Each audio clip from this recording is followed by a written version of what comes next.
اللہ اللہ اللہ اللہ اللہ یا ربی یا اللہ اللہ یا ربی یا اللہ لا الہ الا اللہ لا الہ الا اللہ لا الہ الا اللہ محمد رسول اللہ محمد رسول اللہ. الحمد لله رب العالمين والعاقبة للمتقين ولا عدوان إلا على الظالمين والصلاة والسلام على أشرف الأنبياء والمرسلين نبينا محمد وعلى آله وصحبه أجمعين أما بعد فأعوذ بالله من الشيطان الرجيم أيشركون ما لا يخلق شيئا وهم يخلقون ولا يستطيعون لهم نصرا ولا أنفسهم ينصرون. یہ آیات جو ابھی آپ کے سامنے تلاوت کی گئی سورہ اعراف کی آیت نمبر 191 192 آیت ہے، اور انہی آیات کو صاحب کتاب نے باب بنایا ہے، عنوان بنایا ہے. کتاب التوحید کا 14واں باب اللہ سبحانہ وتعالیٰ کی اس قول پر ہے. باب قول اللہ تعالی ایشرکون ما لا یخلق شیئا وهم یخلقون الی آخر الآیہ. باب کا مقصود یہ ہے کہ عبادت اور دعا و سوال اسی ذات سے کیا جائے یا اسی ذات کے لیے کیا جائے جو نفع نقصان کی مالک ہو، جو ہستی خالق ہو، جو رازق ہو، جس نے ہم کو آپ کو کائنات کی ہر چیز کو پیدا کیا ہو. وہی بندگی کا اکیلا مستحق ہے. جو پیدا نہیں کر سکتا، جو روزی نہیں اتار سکتا، جو نفع اور نقصان کا مالک نہیں، وہ بندگی کے لائق ہے. اس اصول پر اگر آپ تولیے تو اللہ سبحانہ و تعالیٰ کے سوا کائنات میں کوئی ہستی نہیں ملے گی جو عبادت کی مستحق ٹھہرے، کیونکہ اللہ کے سوا کوئی خالق نہیں، اللہ کے سوا کوئی رازق نہیں. رب العالمین فرماتا ہے انکار کرتے ہوئے ایشرکون ما لا یخلق شیئا، یہ لوگ ایسوں کو اللہ کی بندگی میں شریک کرتے ہیں جو کچھ بھی پیدا نہیں کر سکتے. گویا جو کچھ پیدا نہیں کر سکتا ہے وہ عبادت کا مستحق بھی نہیں ہو سکتا. اور اگر آپ غیر خالق کے لیے عبادت کرتے ہیں تو آپ سے بڑا کوئی ظالم بھی نہیں ہو سکتا. اور فرمائیے آیت پر ایشرکون ما لا یخلق شیئا، یہ ایسوں کو شریک کرتے ہیں اللہ کی بندگی میں جو کچھ بھی پیدا نہیں کر سکتے، بلکہ وہم یخلقون، وہ تو خود پیدا کیے گئے ہیں. خالق تو اللہ ہے، اور جن کو بھی اللہ کی بندگی میں شریک کر رہے ہیں وہ اور ان کے علاوہ بھی جتنی مخلوقات ہیں وہ سب اللہ کی مخلوق ہے. ایک اللہ رب ہے، ایک اللہ خالق ہے، باقی سب مخلوق. ایک اللہ رب ہے، باقی سب مربوب. ایک اللہ رازق ہے، باقی سب مرزوق. کائنات کی تدبیر اللہ فرماتا ہے. ولا یستطیعون لهم نصرا، تیسری بات یہ فرمائی کہ وہ ان کی مدد کی طاقت نہیں رکھتے، اپنے پکارنے والوں کی مدد کی طاقت نہیں رکھتے. ان کی کیا کریں گے؟ ولا انفسهم ینصرون، خود اپنی آپ مدد نہیں کر سکتے. اگر ہم ان کو کوئی تکلیف دیں تو وہ اپنی تکلیف کو اپنے آپ سے دور نہیں کر سکتے. وہ بھی اپنی تکلیفوں کے ازالے کے لیے اللہ ہی کے محتاج ہیں. تو جو خود محتاج ہوئے دوسروں کا، بھلا اس سے مدد کا مانگنا کیا؟ تو جو خالق نہیں، خود مخلوق ہے، جو مددگار نہیں، جو نفع پہنچانے اور نقصان دور کرنے پر قادر نہیں، وہ تمہارا مدعو نہیں، وہ تمہارا معبود نہیں ہو سکتا. اس کسوٹی پر اگر آپ تولیے تو جیسا کہ میں نے عرض کیا، انبیاء، اولیاء، فرشتگان تمام کے تمام پر یہ قاعدہ منطبق ہوتا ہے کہ ان میں کا کوئی بھی خالق نہیں ہے، لہذا کسی کے لیے بھی عبادت جائز نہیں ہو سکتی. ایک دم عقلی اور فطری دلیل بھی ہے. یہ قرآن کی آیت ہے، یہ تو شرعی دلیل ہے ہی. عقلی، فطری، لاجیکلی بھی اگر آپ سوچئے، پیدا کیا اللہ نے آپ کو، آپ بندگی کرے دوسرے کی. روزی دے رہا ہے وہ، جلا رہا ہے وہ، مارے گا وہ، نفع کا مالک وہ، نقصان سے دوچار کرنے والا اور نقصان کو دور کرنے والا وہ، اور بندگی دوسرے کی ہو رہی ہے. یہ کون سی عقل ہے جو آپ اپلائی کریں؟ تو شرعی دلیل کے ساتھ ساتھ یہ عقلی اور فطری دلیل بھی. اس لیے اللہ تعالیٰ عقل و فطرت کو آواز دے رہا ہے کہ تم ایسوں کو اللہ کی بندگی میں شریک کرتے ہو جو کچھ بھی پیدا نہیں کرتے، وہ خود پیدا کرتا ہے. اللہ سورہ حج آیت نمبر 73-74 میں اللہ تعالیٰ فرماتا ہے، زبردست مثال اللہ نے پیش کی. یا ایھا الناس ضرب مثل فاستمعوا له ان الذين تدعون من دون الله لن يخلقوا ذبابا ولو اجتمعوا له وان يسلبهم الذباب شيئا لا يستنقذوه منه ضعف الطالب والمطلوب ما قدر اللہ حق قدرہ ان اللہ لقوی عزیز۔ یہ لوگوں، ایک اللہ تعالیٰ نے مثال پیش کی، ایک مثال بیان کی، اس کو غور سے سنو۔ اللہ رب العالمین کہے غور سے سنو تو سننا واجب ہوگا نا، اس مثال کو غور سے سنو تاکہ توحید سمجھ میں آئے۔ اللہ فرماتا ہے تم جن کو بھی اللہ کے علاوہ پکارتے ہو، اب اس کے اندر انبیاء، اولیاء، فرشتے سب داخل ہیں، یہ مت کہیے گا کہ صرف پتھر کے بتوں کے لیے ایک حکم ہے۔ اللہ فرماتا ہے کہ جن کو بھی تم اللہ کے علاوہ پکارتے ہو وہ سب مل کے ایک مکھی نہیں پیدا کر سکتے، سب مل جائیں اب پوری صلاحیت جھونک دیں، ایک مکھی نہیں پیدا کر سکتے۔ کتنی خسیس، کتنی حقیر مخلوق ہے، وہ مکھی پیدا کرنا تو بہت دور، اگر مکھی ان سے کوئی چیز چھین کر لے جائے، ان کے سامنے جو نذرانے لڈو کے پیش کیے ہیں، اگر اس پر مکھی بیٹھ جائے، وہ مٹھائی کی شیرنی کچھ چاٹ لے تو وہ اسے چھڑا بھی نہیں سکتے۔ ضعف الطالب والمطلوب، یہ طلبگار بھی کمزور اور جن سے اللہ کے علاوہ طلب کیا جا رہا ہے وہ بھی کمزور، کسی چیز کے وہ مالک نہیں۔ اور تمہاری عقل کتنی کمزور ہے کہ تم دیکھ رہے ہو کہ وہ کچھ نفع نقصان کے مالک نہیں ہیں، ایک مکھی کو بھی بھگا نہیں سکتے، ایک مکھی پیدا کرنا تو دور ہے، اس کو بھگا بھی نہیں سکتے۔ جو نذرانے جہاں پر پیش کیے گئے ہیں ان کو بھی مکھیوں کو بھگانے کے لیے وہاں آدمی ہوتا ہے جو پنکھا چلتا ہے۔ ضعف الطالب والمطلوب، عابد بھی کمزور اور جو اللہ کے علاوہ معبود ہے وہ بھی کمزور۔ ما قدر اللہ حق قدرہ ان اللہ لقوی عزیز، حقیقت یہ کہ انہوں نے اللہ کے مقام اور مرتبے کو سمجھا نہیں ہے۔ اگر اللہ کے مقام اور مرتبے کو سمجھا ہوتا تو عاجز کمزور مخلوق کو اللہ کی بندگی میں شریک نہ کیا ہوتا۔ بے شک اللہ بہت قوی ہے اور بہت غالب ہے۔ اور اس طریقے کی آیتیں قرآن مجید میں جا بجا آپ کو ملیں گی کہ جن کو بھی لوگ اللہ کے علاوہ پکارتے ہیں، آیت نمبر 20 سے 21 سورہ نحل میں دیکھیے، وہ کچھ پیدا نہیں کر سکتے، وہ تو خود پیدا کرتا ہے، بلکہ اللہ نے فرمایا اموات غیر احیاء، مردے ہیں، زندہ نہیں ہیں۔ دیکھیے اگر آیت صرف بتوں کے لیے ہوتی کہ یہ کچھ پیدا نہیں کر سکتے تو اللہ تعالیٰ یہ کیوں کہتا ہے جن کو تم پکار رہے ہو وہ خود پیدا کرتا ہے، وہ کچھ پیدا نہیں کر سکتے۔ اموات غیر احیاء، آیت نمبر 21 سورہ نحل، اموات غیر احیاء، وہ مردہ ہے۔ یہ اولیاء انبیاء سب مردہ ہیں، غیر احیاء، زندہ نہیں ہیں۔ وما یشعرون ایان یبعثون، ان کو یہ بھی پتہ نہیں کہ کب قبر سے اٹھیں گے، کب قیامت قائم ہوگی، کب قبر سے اٹھیں گے، کب میدان محشر میں جمع ہوں گے، یہ ان کو پتہ بھی نہیں ہے۔ اللہ کے واسطے بتاؤ کہ کیا یہ صرف بتوں کے لیے آئے تھے، بے جان پتھر کے بتوں کے لیے؟ یہ انبیاء اور اولیاء کے لیے ہے کہ ان کو پتہ نہیں یہ اموات ہیں، احیاء نہیں ہیں۔ ان کو یہ بھی پتہ نہیں کہ قیامت کے دن کب اٹھیں گے، کب قیامت ہوگی، تو قبر سے کون اٹھے گا؟ بے جان بت یا قبروں میں جو مردے ہیں انبیاء اور اولیاء، جو اموات ہیں، وہ ظاہر ہے کہ یہ آیت ان کے لیے بھی۔ تو اللہ کے علاوہ کوئی بھی پیدا کرنے پر قادر نہیں، کسی چیز کو پیدا کرنے پر قادر نہیں، کسی کی مدد کرنے پر قادر نہیں۔ تو پھر مدعو اور معبود ہونے کے لیے جو صفتیں درکار ہیں کہ پیدا کرنے والا ہو، روزی دینے والا ہو، حیات و موت کا مالک ہو، نفع سے نوازنے والا ہو، تکلیف سے دور کرنے والا ہو، اگر یہ سب شرائط اللہ کے علاوہ کسی میں نہیں پائی جا رہی ہیں تو پھر تم ان کی پرستش کیوں کرے؟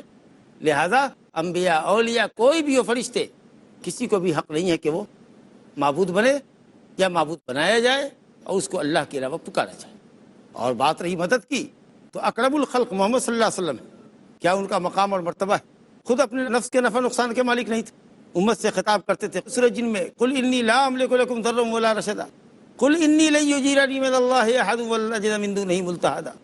اے لوگوں، میں تمہارے نقصان کا اور نفع کا مالک نہیں ہوں، میں تو خود اپنے نفع نقصان کا مالک نہیں ہوں، اللہ کی پکڑ سے میں اپنے آپ کو نہیں بچا سکتا، اور نہ میری کوئی جائے پناہ ہے اللہ کے علاوہ۔ میں تو نبی اور رسول ہوں، میرا کام صرف اللہ کے پیغام کو پہنچانا ہے، ہم کو بھی نفع سے وہی دوچار کرتا ہے، ہماری تکلیفوں کو بھی وہی اللہ دور کرتا ہے، میں تمہارے نفع نقصان کا مالک نہیں ہوں، نفع اور نقصان کے لیے صرف اللہ سے اپنا رابطہ رکھ۔ رسول گرامی صلی اللہ علیہ وسلم کے تعلق سے اللہ نے فرمایا، سورہ اعراف میں اللہ تعالیٰ فرماتا ہے کہ آپ لوگوں سے کہیے، قل لا املک لنفسی نفعا ولا ضرا الا ما شاء اللہ، میں اپنے نفع نقصان کا مالک نہیں مگر اتنا ہی جتنا اللہ میرے لیے چاہتا ہے۔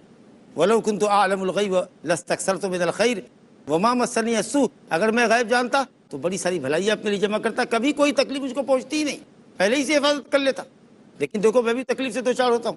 ان انا الا نذیر وبشیر لقوم یؤمنون، میں اللہ پر ایمان رکھنے والوں کو، جو بے ایمان ہیں، جن کو آخرت کا خوف نہیں، ان کو کیا ڈراؤں گا؟ وہ تو ڈریں گے ہی نہیں، ڈرتے تو وہ ہیں جن کو اللہ پر ایمان ہو، جن کا اللہ پر ایمان ہو، جن کو آخرت کا خوف ہو۔ تو میں اللہ پر ایمان لانے والوں کو اللہ کے عذاب سے ڈرانے والا اور اللہ کے ثواب سے، اس کی جنت سے اور دنیا اور آخرت کی سعادت کی خوشخبری سنانے والا ہوں، بس میرا کام یہی ہے کہ میں بشیر و نذیر ہوں۔ میں نہ اپنے نفع نقصان کا مالک ہوں نہ تمہارے نفع نقصان کا مالک ہوں، سب کے نفع نقصان کا مالک اللہ سبحانہ و تعالیٰ۔ تو اللہ کے سوا کوئی ذات ایسی نہیں ہے جو آپ کو نفع دے یا آپ کی تکلیفوں کو دور کرے۔ اس لیے ہر حال میں آپ کا معبود، آپ کا مسجود، آپ کا ماوا، آپ کا ملجا اور آپ کا مدعو، جس کو آپ پکاریں، جس کے سامنے گریہ زاری کریں، اللہ۔ وَإِلَٰهُكُمْ إِلَٰهٌ وَاحِدٌ لَا إِلَٰهَ إِلَّا هُوَ الرَّحْمَٰنُ الرَّحِيمُ۔ اس باب میں جو دوسری آیت جو اس باب میں صاحب کتاب نے ذکر کی ہے وہ سورہ فاطر کی آیت نمبر 13-14 ہے۔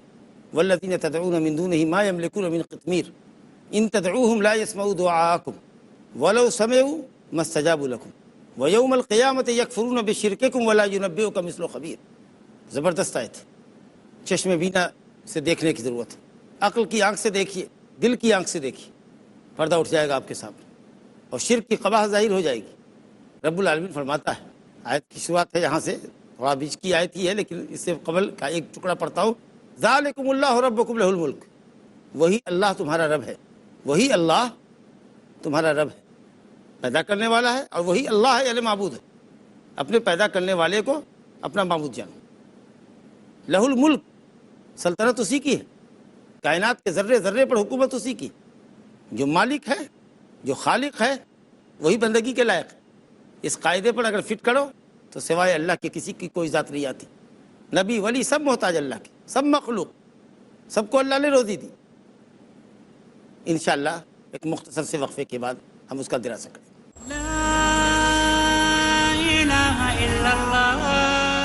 السلام علیکم ورحمۃ اللہ وبرکاتہ۔ کتاب التوحید کا 14واں باب جو سورہ اعراف کی آیت نمبر 191 192 پر مشتمل ہے کہ جو خالق نہیں وہ معبود نہیں، جو نفع نقصان کا مالک نہیں وہ مدعو نہیں، قابل پکار نہیں، قابل پرستش نہیں۔ وقفے سے قبل ہم اس آیت کی تفسیر پڑھ رہے تھے۔ دوسری آیت جو اس باب میں صاحب کتاب نے ذکر کی ہے وہ سورہ فاطر کی آیت نمبر 13-14 ہے۔ وَالَّذِينَ تَدْعُونَ مِن دُونِهِ مَا يَمْلِكُونَ مِن قِطْمِيرٍ إِن تَدْعُوهُمْ لَا يَسْمَعُوا دُعَاءَكُمْ وَلَوْ سَمِعُوا مَا اسْتَجَابُوا لَكُمْ وَيَوْمَ الْقِيَامَةِ يَكْفُرُونَ بِشِرْكِكُمْ وَلَا يُنَبِّئُكَ مِثْلُ خَبِيرٍ۔ زبردست آیت ہے۔ چشم بینا سے دیکھنے کی ضرورت ہے، عقل کی آنکھ سے دیکھیے، دل کی آنکھ سے دیکھیے، پردہ اٹھ جائے گا آپ کے سامنے اور شرک کی قباح ظاہر ہو جائے گی۔ رب العالمین فرماتا ہے، آیت کی شروعات ہے یہاں سے، تھوڑا بیچ کی آیت ہی ہے لیکن اس سے قبل کا ایک ٹکڑا پڑھتا ہوں۔ ذالکم اللہ ربکم لہ الملک، وہی اللہ تمہارا رب ہے، وہی اللہ تمہارا رب ہے، پیدا کرنے والا ہے، اور وہی اللہ ہے، یعنی معبود ہے۔ اپنے پیدا کرنے والے کو اپنا معبود جانو۔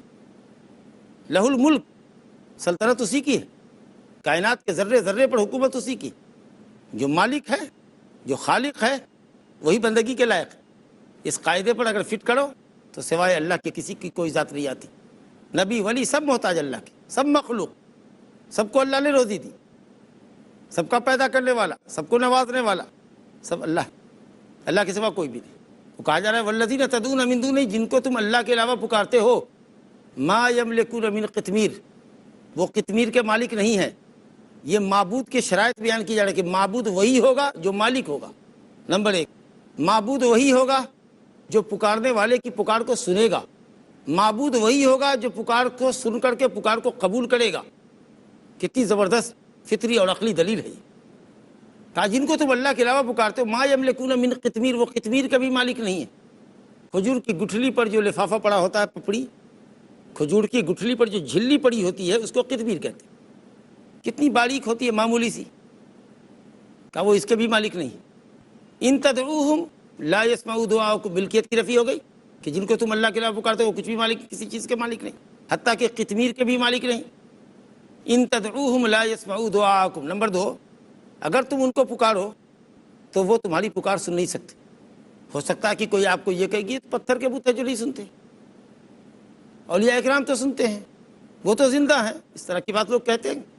اللہ رب العالمین اگلے جملے میں خام خیالی پہ رد کر رہا ہے، وَلَوْ سَمِعُوا مَا اسْتَجَابُوا لَكُمْ، چلو بفرض محال مان لیتے کہ سنتے ہیں، تو وہ تمہاری پکار کو قبول نہیں کر سکتے، وہ تمہاری حاجت پوری نہیں کر سکتے۔ اب حاجت نہیں پوری کر سکتے ہیں، یہ انبیاء اولیاء سب پر صادق آ گئی۔ اگر صرف یہ کہا جاتا کہ اگر ان کو پکارو سن نہیں سکتے تو بے جان بت کے متعلق آ رہا ہے۔ انبیاء اولیاء اس سے مستثنیٰ ہیں۔ اللہ نے اگلے ٹکڑے میں کہا وَلَوْ سَمِعُوا مَا اسْتَجَابُوا لَكُمْ، اگر سن لیں تو قبول نہیں کر سکتے، ان کے پاس ہے کیا کہ دیں گے؟ کچھ بھی نہیں ہے۔ ذالکم اللہ ربکم لہ الملک، حکومت اللہ کی ہے، اللہ کے ہاتھ میں ہے۔ یہ کس دلیل سے آپ نے سمجھا ہے؟ قرآن و حدیث کی کس دلیل سے سمجھا کہ اللہ نے اپنے اختیارات کو اپنے بندوں میں تقسیم کر دیا، ملکیت بانٹ دی، اور نعوذ باللہ وہ معطل ہو کے ڈیڈ ہو کے پڑا ہوا ہے، اور اختیارات اولیاء اور انبیاء کے اندر اس نے تقسیم کر دی ہے اور تصرف کا حق اس کو دے دیا ہے؟ یہ سب شیطانی فلسفے ہیں۔ ملکیت اللہ کی ہے، اللہ کہتا ہے ذرے پر بھی کسی کی حکومت نہیں میرے علاوہ، قطمیر کا بھی مالک نہیں۔ کہتے ہو سننے کی بات، چلو بے جان بت نہیں سنتے نا، تم کہتے ہو اولیاء سنتے ہیں، چلو بفرض محال مان لیتے ہیں کہ سنتے ہیں، وہ تمہاری پکار کو قبول نہیں کر سکتے، تم کو کچھ دے بھی نہیں سکتے۔ اور اگر آپ کہتے ہیں کہ بت ہیں تو آگے کا جملہ دیکھیے کتنا بھاری بڑا ہے، وَيَوْمَ الْقِيَامَةِ يَكْفُرُونَ بِشِرْكِكُمْ، اور قیامت کے دن تمہارے کفر اور شرک کا انکار کر دیں گے۔ تو یہ کون انکار کریں گے؟ انبیاء اور اولیاء، نہ کہ بت۔ یہ آیت تو بالکل انبیاء اور اولیاء کے پجاریوں کے لیے آ رہی ہے۔ قیامت کے دن تمہارے شرک کا انکار کر دیں گے، جو تم پکار رہے ہو ان کو، یہ شرک کر رہے ہو۔ یہ ہم نہیں کہہ رہے ہیں، بزرگوں کا پکارنا، اموات کا پکارنا شرک ہے، یہ ہم نہیں کہہ رہے، یہ خود رب العالمین کہہ رہا ہے۔ وَيَوْمَ الْقِيَامَةِ يَكْفُرُونَ بِشِرْكِكُمْ، اور وہ قیامت کے دن تمہارے شرک کا انکار کر دیں گے۔ اور فرمایا رب العالمین وَلَا يُنَبِّئُكَ مِثْلُ خَبِيرٍ، اور اللہ خبیر کی طرح تم کو کوئی خبر دینے والا نہیں ہے۔ اللہ خبیر ہے، وہ تمہیں قیامت کے حال سے باخبر کر رہا ہے کہ جہاں اپنا ایمان ضائع کر رہے ہو، اپنی توحید لٹا رہے ہو، باخبر ہو جاؤ، یہ شرک کر رہے ہو۔ اللہ علیم و خبیر جو تم پر بہت مہربان ہے، وہ تمہارے عواقب سے، تمہارے امور کے انجام سے تم کو باخبر کر رہا ہے کہ تمہارا انجام بہت بھیانک ہونے والا ہے۔ اللہ خبیر کی طرح کوئی تم کو باخبر کرنے والا نہیں ملے گا۔ تو اس آیت میں بھی آپ نے ملاحظہ کیا کہ جو پیدا نہیں کر سکتا، جو مالک نہیں ہے، جو پکارنے والوں کی پکار کو سن نہیں سکتا، بفرض محال سن لے تو قبول نہیں کر سکتا، اور قیامت کے دن ان شرکیہ بندگیوں کا انکار کر کے اپنی بڑاعت کا اظہار کر دے گا اللہ کے سامنے، نہ وہ دنیا میں تمہارے کچھ کام آئے گا نہ آخرت میں۔ اللہ علیم و خبیر جو تم کو شرک کے بھیانک انجام سے آگاہ کر رہا ہے، اس کی بات کو مانو اور اپنی آستھا، اپنی عقیدت، اپنا احترام، اپنا اعتماد، اپنی امید، اپنا خوف، اپنا توکل، اپنی نظر، اپنا ذبح، سب کچھ اللہ کے لیے نچھاور کرو اور اس سے مانگو اور اسی پر بھروسہ کرو۔ اس باب میں انشاءاللہ تعالی ایک حدیث لیں گے، کیونکہ یہ باب ہمارے ساتھ لمبا باب ہے۔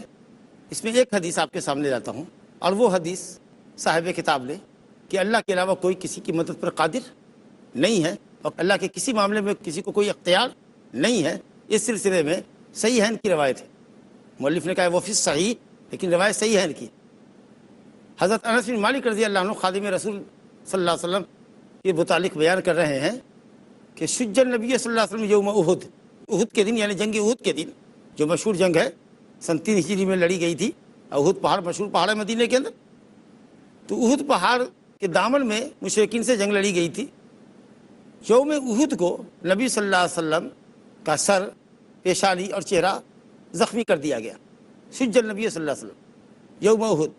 اور مسلم میں روایت ہے کہ آپ کا چہرہ زخمی کر دیا گیا، پورا چہرہ خون آلود ہو گیا، اور آپ کے ربائی دانت، نچلے دانت، اوپر کے 2 چوڑے دانت، لمبے دانت، چوڑے دانت، اور نیچے کے ٹھیک اس کے سامنے میں جو نیچے کے 2 چوڑے دانت ہوتے ہیں، اوپر کے 2 لمبے چوڑے دانت، نیچے کے 2 لمبے چوڑے دانت کو ثنایا کہتے ہیں۔ ثنایا الیہ اوپر کے دانت، نیچے ثنایا سفلا، اور 2 چوڑے دانت کے دائیں بائیں جو دوسرے 2 دانت ہوتے ہیں اوپر نیچے، اس کو ربائی کہتے ہیں۔ تو وہ ٹوٹ گیا تھا یا توڑ دیا گیا تھا، پتھر کسی نے اچھالا ہوگا، مارا، اور اس کے بعد وہ دانت جڑ سے نہ اکھڑ کے اوپر سے ٹوٹ کے گر گیا، چہرہ آپ کا زخمی ہو گیا۔ تو حضرت انس کہتے ہیں کہ نبی صلی اللہ علیہ وسلم اپنے چہرے سے خون پوچھ رہے ہیں اور کہہ رہے ہیں کیف یفلح قوم شجوا نبیہم، وہ قوم کیسے فلاح یاب ہوگی جس نے اپنے نبی کو زخمی کر دیا، جس نے اپنے نبی کا چہرہ خون سے رنگ دیا، جو نبی کی جان کے پیچھے پڑے ہوئے ہیں، یہ قوم کیسے ہدایت پائے گی؟ کیف یفلح قوم شجوا نبیہم۔ تو اللہ تعالیٰ نے آیت اتار دی، آل عمران آیت نمبر 128، لیس لک من الامر شیء، اے نبی ان کے معاملات میں، ان کے معاملے میں ان کو ہدایت ملے گی کہ نہیں ملے گی، فلاح پائیں گے کہ فلاح نہیں پائیں گے، کفر پہ مریں گے کہ ہدایت نصیب ہوگی، یا کفر پر اصرار کرنے کے نتیجے میں اللہ تعالیٰ ان کو سزا دے گا، عذاب دے گا، اس معاملے میں آپ کو کوئی دخل دینے کی ضرورت نہیں ہے۔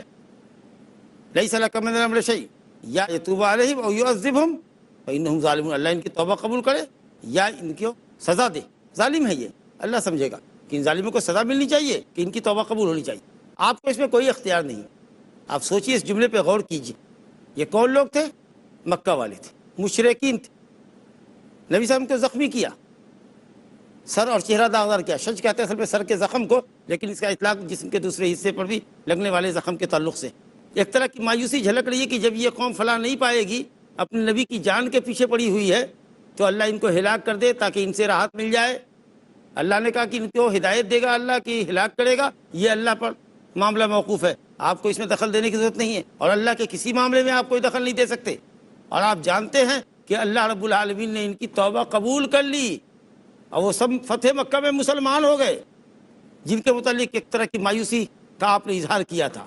یہ لوگ تھے جنہوں نے نبی صلی اللہ علیہ وسلم کو تکلیف پہنچائی تھی, اپنے چچا زاد بھائیوں کو مدینے میں گھس کے مارا تھا, انصار کو قتل کیا, کفر کا نعرہ بلند کیا, لنا العزا ولا عزا لکم, عزا کی دہائی دی. پیغمبر اسلام کے خلاف انہوں نے جو کچھ کیا تھا وہ سب آپ کے سامنے. اور اس کے بعد نبی صلی اللہ علیہ وسلم نہ صرف اپنی ذات سے دفاع کر سکے, نہ یہ کہ نبی صلی اللہ علیہ وسلم اپنے صحابہ کرام سے دفاع کر سکے, بلکہ بد دعا ان کی ہلاکت کے سلسلے میں فرمائی یا مایوسی کا اظہار فرمایا, تو اللہ نے کہا خبردار, یہ بھی آپ کو حق نہیں, آپ مایوسی کا اظہار نہیں کر سکتے, آپ اپنے کام میں جاری رہیے. ہدایت دینا, ہلاک کرنا, یہ سب اللہ کے اوپر چھوڑیے. آپ کا کام ہدایت دینا نہیں ہے, اللہ کا کام. اور اس سے یہ معلوم ہوا کہ جب اللہ تعالیٰ نے نبی کو تکلیف پہنچائی ہے اور آپ کا چہرہ خون آلود ہوا ہے, تو دعوت کی راہ میں آپ کو بھی اس طرح کے حالات سے واسطہ پڑے گا. انبیاء بھی بیماریوں سے, تکلیفوں سے گزرے ہیں, تاکہ اللہ تعالیٰ ان کا اجر ثواب اور بڑھائے. آپ اپنے نبی کو اپنے لیے اسوہ اور نمونہ سمجھیے.